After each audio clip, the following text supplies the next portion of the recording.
ఈ అద్భుతం కొరకు మనం ప్రయాసపడుతూ పరుగులు పెడుతూ ప్రతిసారి కూడా ఆయన మనస్సును గాయపరుస్తూ బాధ పెడుతూ మనం ఇంకా అడుగుతూ ఉంటాం ఏమనంటే, ప్రభా మా జీవితంలో ఏదో ఒక అద్భుతం మీరు చెయ్యొచ్చు కదా అని, ఏదో ఒక అద్భుతం చేయొచ్చు కదా అని.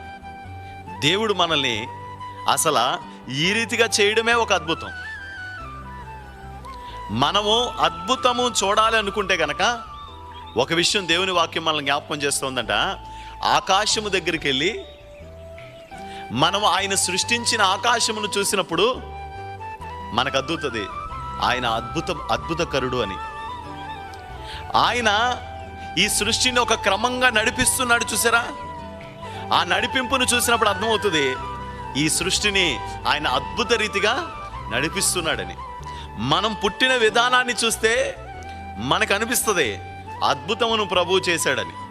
ఈరోజు మన జీవితంలో మన యొక్క వ్యవస్థను ఆయన నడిపిస్తున్న విధానాన్ని బట్టి మనకు తెలుస్తుంది ఆయన ఒక అద్భుతమైన క్రియను జరిగిస్తున్నాడని.